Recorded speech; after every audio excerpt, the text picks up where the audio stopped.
ভিডিওতে যে বাচ্চাটাকে দেখছেন, এই বাচ্চাটা মারা গেছে।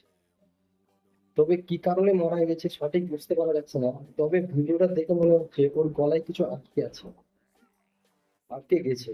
সেই কারণে হয়তো বাচ্চাটা মারা গেছে। আপনারা ভিডিওটা দেখে আপনারা কি বুঝতে পারছেন দেখে আমাদের খবর জানান।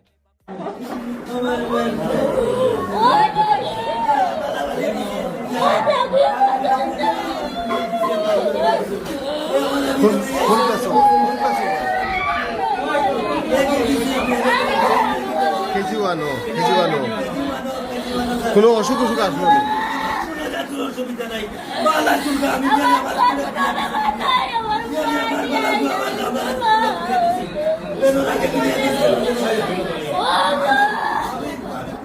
অসুবিধা নাই আমার